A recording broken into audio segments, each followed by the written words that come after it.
Tūwanau ki te tautoko te tuahine Ella Henry. Also one of my whānau. Nō reira, tēnā koutou katoa. Kia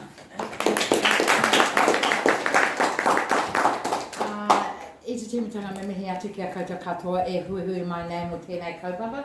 Tēnā koutou, kia ora mai tātou katoa. This is a little bit about who I am. Like John, Ngāti Kahuki Whāngaroa, Te Raroa and Ngāti Kori, no muri whenua.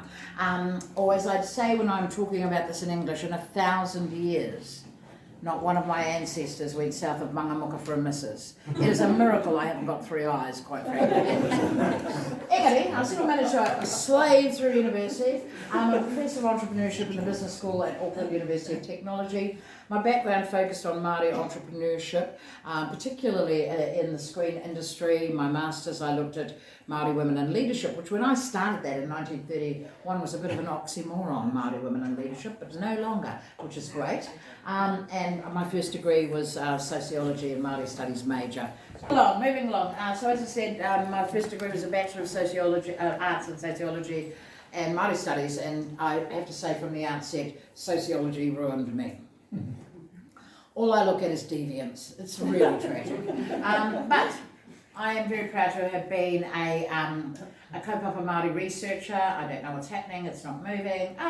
So, I am, I guess in my field, a kaupapa Māori researcher, educator and advocate, and what I want to talk to you about is what I've learned about rationalism since I was invited to give this presentation, because I did not know anything about it, and then talk a little bit about what I think is a Māori model of rationalism, predicated on, for those who speak te reo, a fundamental notion in the Māori world, the idea of te kore ki te pō ki te ao marama. So I'm going to talk about that in a little bit more depth. But this is what I learned about rationalism by finding out that I was invited here. Rationalists are individuals who prioritise reason and logical thinking as the primary sources of knowledge and justification. I went, oh, that's kind of cool. Okay, I can live with that. But is that the same as a Māori rationalism? Because we have a way of looking at the world, or we did, that had its own distinct ontology and epistemology and methodology, which we, those of us who are scholars and work in this field, refer to as kaupapa Māori. So I'm going to talk to you about kaupapa Māori as a form of reason and logic and rationalism. But to do that, we need to first, in my view, look at the ancient Māori world. So Te Ao Māori, what is Te Ao Māori?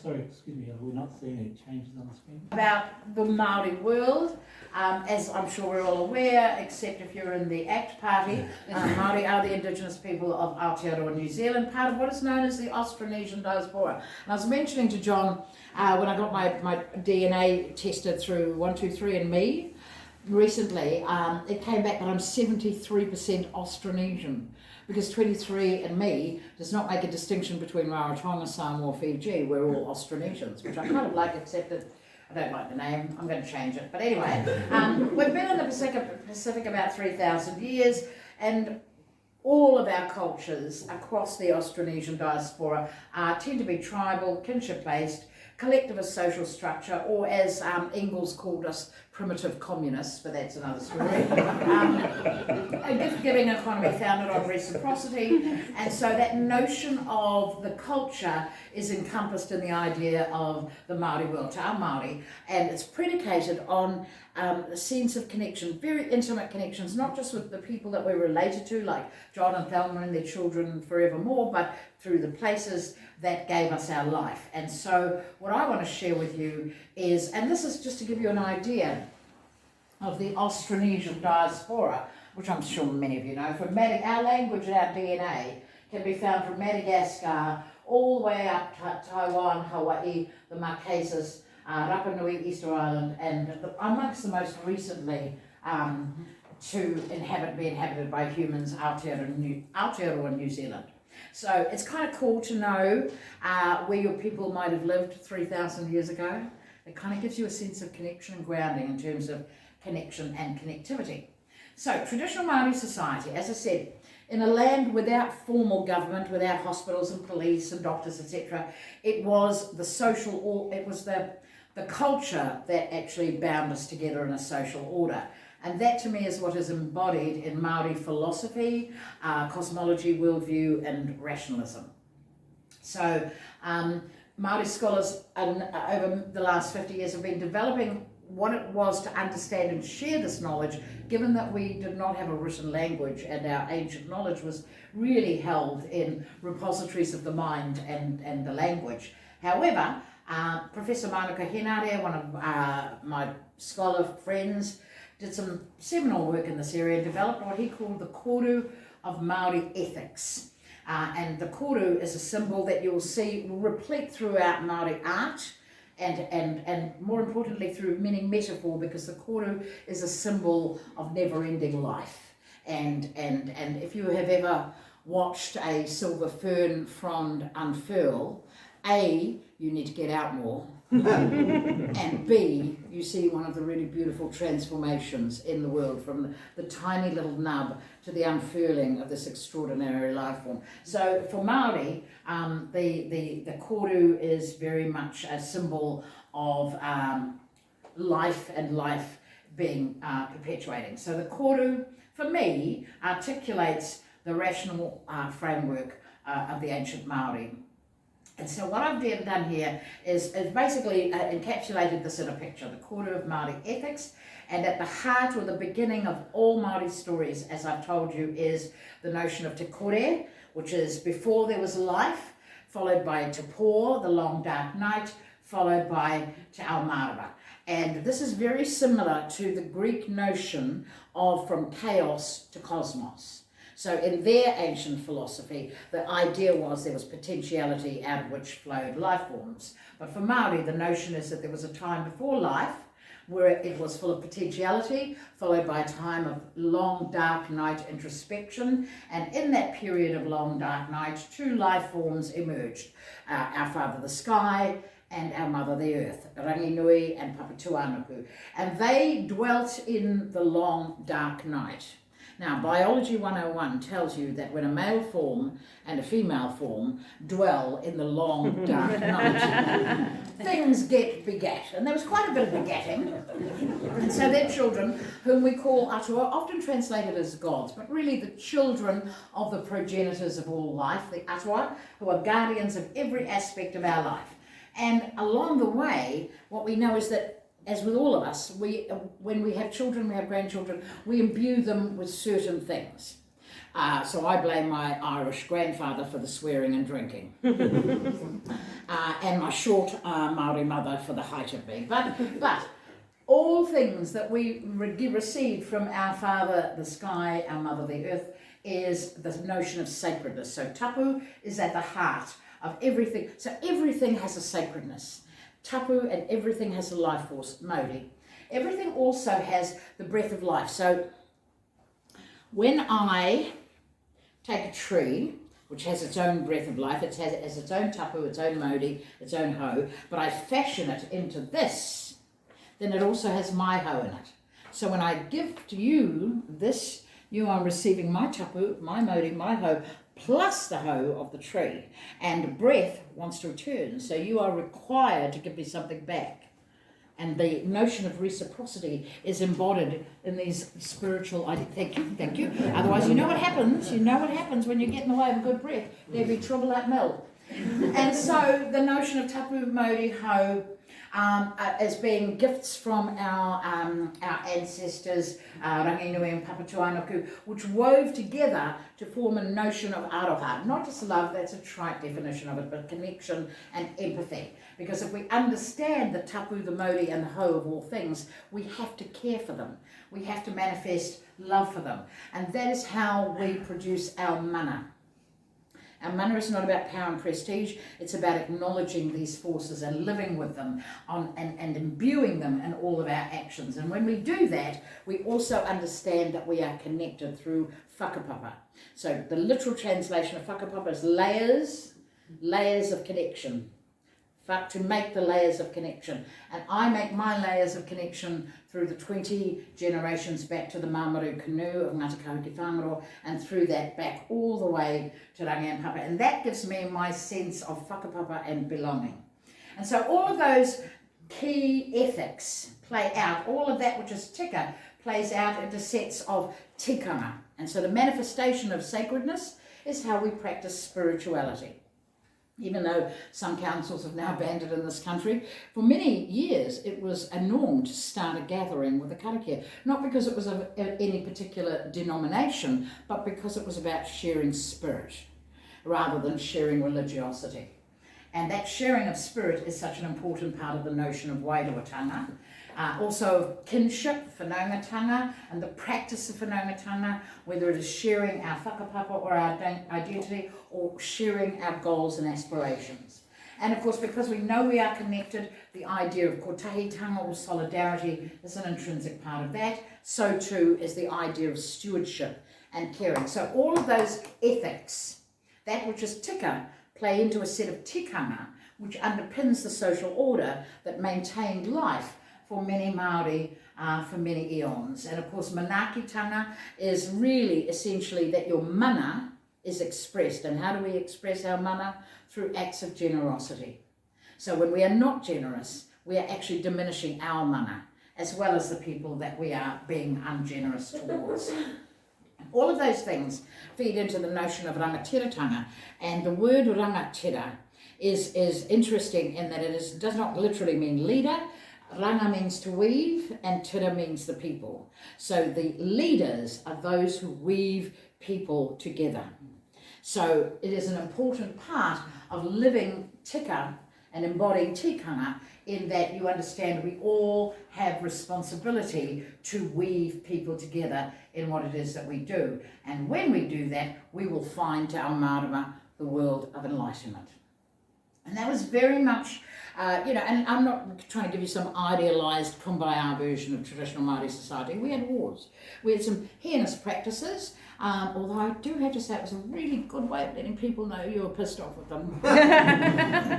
Just saying. Anyway, I digress.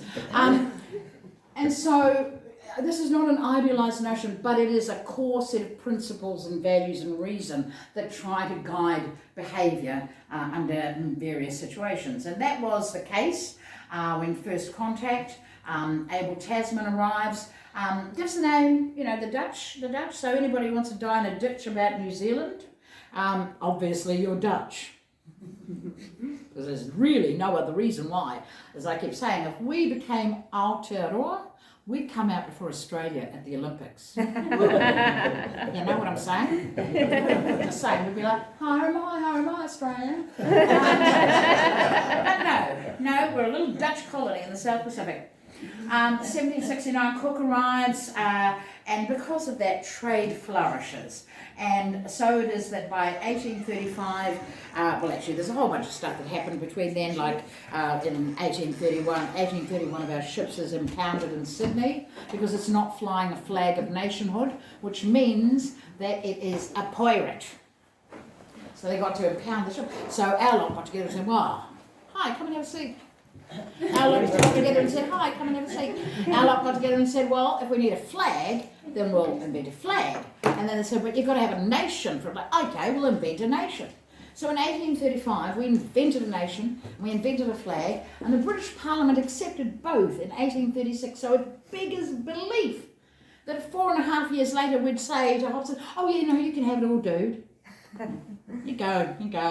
We'll just be here underneath you. No, none of that makes the slightest bit of sense, but that was how it transpired after signing the Treaty of Waitangi in 1840, and because of the different translations between the Treaty of Waitangi, which was written some months later, and Te Tiriti or Waitangi, which in international law has contra preferentum. So the clauses in Te Tiriti or Waitangi are the legal precedent. So instead of that, we have a situation where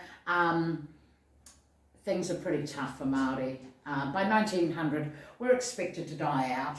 And in fact, that was the thing. We were going to be as dead as the dodo from Mauritius. And that was very much could have been the case. Government strategies of assimilation, banning my language, making my healing and the healers illegal, capable of being arrested. Between 1900 and 1970, our population almost did die out. It was decimated by disease and poverty. For example, I don't know why they called it the Spanish flu, because the Spanish had nothing to do with it. My mother was born in that year in the far north, and we know in retrospect, that Māori was 7 times more likely to die of that disease. We barely survived the Great Depression of the 1920s, suffered heavy losses in World War I and World War II. When white soldiers returned, they were given land. When Māori soldiers returned from the war, they were figured out it was their land that was given away. So things were rocky. They were a little tough. However, the post-World War II boom, industrial boom, because war is good for industry. You do know that, don't you? War is very good for industry. So we had an industrial boom after the war, and it brought into town massive migrations of Māori. And for the first time, Māori began to enter education in unprecedented numbers. I'm very much a product of that translation from an urban environment. I was born in Ahipara. Well, actually, I was born in hospital because my mother was really flash by 1954. But we grew up in Ahipara, where I did not see what a white man looked like until I went to Ahipara Native School in 1959. And I went, oh, they're interesting. And then a year later, I was a kid in New Lynn, where I found out that A, I was brown, and B, I was poor. Unfortunately, but that's another story. What did happen is that a level of activism emerged that has continued since the 1970s. And it is what we've come to know as, according to Ranginui Walker, the Maori Renaissance. Very much growing out of the 1970s activism. And keep in mind, this wasn't just Maori. It was almost like the world was in revolt in the 1970s. I don't know how many of you were around in the 70s. I always say if you remember the 70s, you missed the point. A lot of drugs, a lot of sex, a lot of rock and roll. It was fantastic. However, I'm in the midst of a lecture, so let's not focus on that. However, by the 1970s, there was protest fomenting all around the world. Anti-Vietnam, anti-nuclear, Black Panthers, women's liberation. It was almost like there'd been a slippery change in the reason and logic of the world, where the disadvantaged, the minorities, the most vulnerable, started standing up for themselves in an unprecedented way. It was an interesting time in human history, and certainly that was true for Māori. Our true history was exposed. There was anger on the streets. It was a decade of political unrest, and you saw the Waitangi Tribunal being created in 1975. A new government in the 1980s, 1984, gives that tribunal power to look retrospectively to 1840, and by 1990, treaty settlements are giving iwi access to new resources and strategy right into the 2000s, where the Māori economy was estimated at 20 billion, and by 2020 it's estimated at 70 billion, which is still not huge in a country with a $300 billion GDP, but it's significant that we are contributors. And so when you hear people telling you that somehow we're a drain on the economy, actually we do contribute in a deep and meaningful way in lots of ways. So the Maori Renaissance is predicated on revitalisation of language and culture across education, business, social development, the works. And underneath that that notion of Maori Renaissance is what I call a set of kaupapa Māori principles. So I've gone around to get back to where I started on kaupapa Māori. So what is kaupapa Māori? It's come very much out of calls for revitalisation. So it is a call to action, it is a call to activism, but it has some underlying philosophical and epistemological standpoints. And for us who work in the area of kaupapa Māori, we use these as a set of principles to guide the way we work, the way we interact in the world. And that is that a thing must be for, with and by Māori unless Māori invite you in. If it's a kaupapa Māori thing, it is not for a non-Māori to initiate a kaupapa Māori thing. Kura kaupapa Māori education, which grew out of old people in garages teaching their grandchildren how to speak the reo 45 years ago, has evolved because it is for, with and by Māori unless Māori invite you in. It validates Māori language and culture, it empowers Māori people, and it delivers positive outcomes for Te Ao Māori. So if I go back to that koru of Māori ethics being about the tika and the tikanga of who and what we are in our culture, then kaupapa Māori is how we enact that in a post-colonial and contemporary environment. And so for me, Maori rationalism, and going back to the notion of te kore, ki te pō, ki te ao marama, which when translated simply means from darkness to light, from chaos to cosmos, from ignorance to enlightenment. And underpinning that notion is the idea that our lives emerge from the chaos of potentiality into the long dark night of reflection and introspection, thence emerging into the world of light and enlightenment. And the role of kaupapa Māori is to adhere to the tikanga, that which is right and true, to contribute to the ongoing renaissance of tangata Māori and te ao Māori, the culture and identity. So kaupapa Māori is the philosophy that informs the epistemological view which regards Māori reason as the chief source and test on knowledge. Kia ora.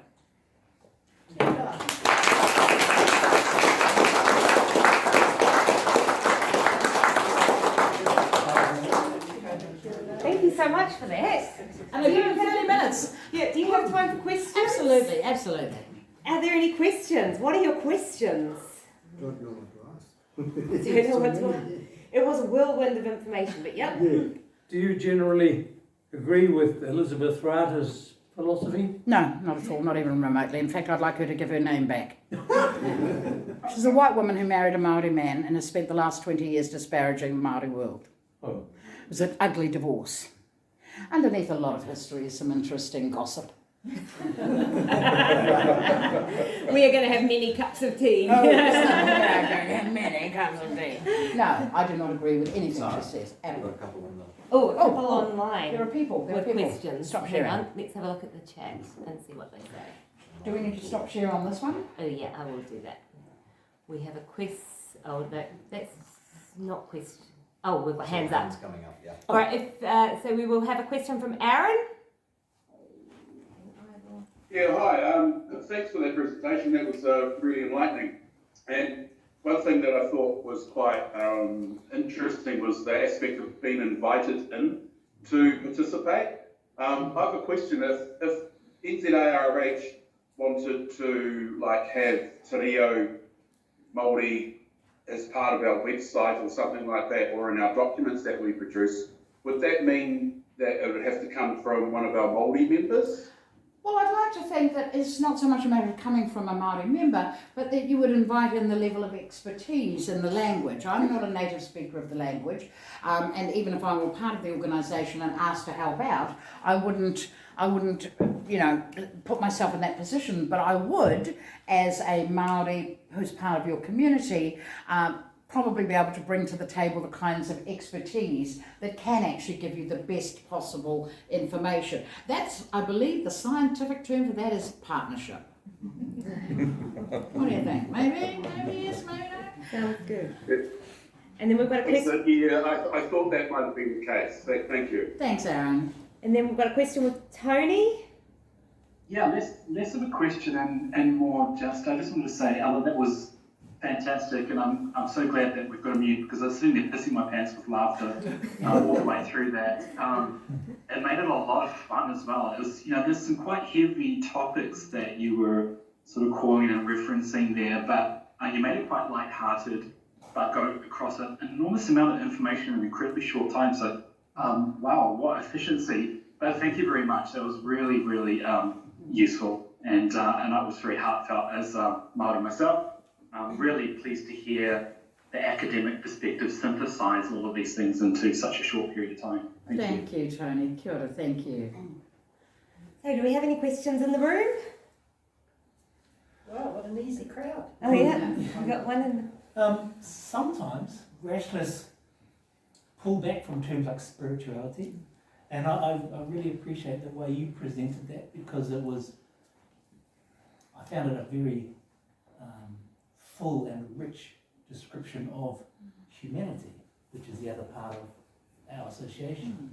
And I just wonder if you could comment on how you can effectively share that and kind of quench the skepticism around spirituality, quote unquote, as a term.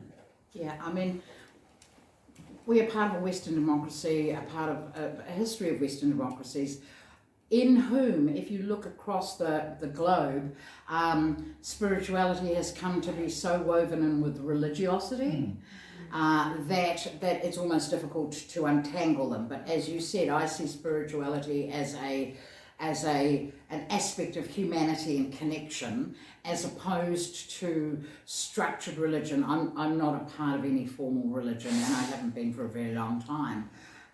In fact, I've been putting Māoritanga in the census since 1991. Do you know in New Zealand there are more Jedi than people who put Māoritanga as our religiosity? But anyway. This is branding, isn't it? I know, better branding, way better branding. But the reality is, I think religious, formal structured religion tends to separate us from humanity into enclaves, if you like, or cabals of particular religion. And I've got a friend, this is a digression, I hope you don't mind, but he came up, Ross McDonald, with this idea about how religion is linked to environment. And so 3 of the predominant religions on the planet, Judaism, Islam and Christianity, all were born out of a very small patch of the desert. And deserts are harsh and unforgiving. And you need a high level of organisation and leadership to survive because they're so harsh and forgiving. And that often, he says, is reflected in the principles of those 3 religions. And then you have the religions of the forest, like Hindu, Confucius, Shinto, and they are, the forest replenishes itself every year. Everything's about rebirth. And so the notion of reincarnation in that forest life makes sense. And then you have the religions of the ocean, Vikings, Polynesians, and the thing about those religions is, or those faiths or those cultures, is that you have to be hyper vigilant. When you live on the ocean, you have to be incredibly observant and aware of every change in the wind, every wave, every bird that comes out, and that hyper vigilance, I think, is reflected in that. So I don't think of religion necessarily as an institution, but as a way to express my sense of humanity, if that makes sense. That's a very long-winded answer, sorry. Thank you. We have a question online, which is, do you have any thoughts on the content of karakia in public settings and the use of Christian prayer spoken in te reo as karakia? Yeah, no, that's such a good question because we're still evolving. I mean, keep in mind they are like matariki as a holiday is only 3 years old. The idea of having karakia as part of public life is probably less than 30 years old. And there's a new generation coming through that are going to take the ideas of the past and make them what they will. So you are now officially listening to what I think I may be called an old farts perspective. And that is that for me, karakia is not about, again, a particular religion or faith. It is about a shared communion. So when I engage in karakia, it's always the ones that are not necessarily linked to,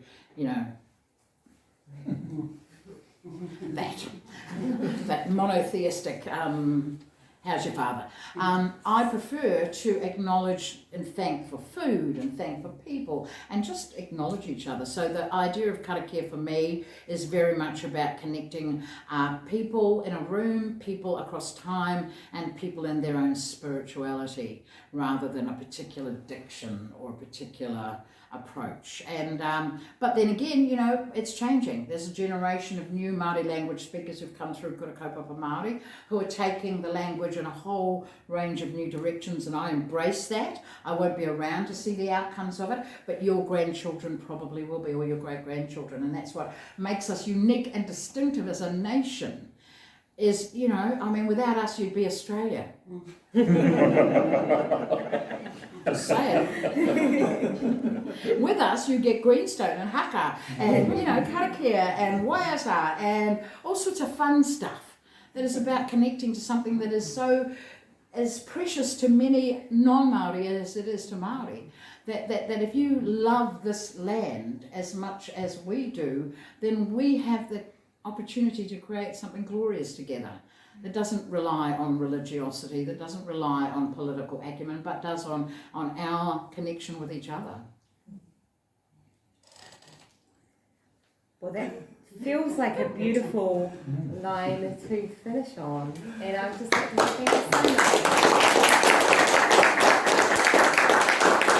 A whirlwind of information, but a delight, and thank you so much. So I hope you'll stay for some kai. Absolutely. And what next?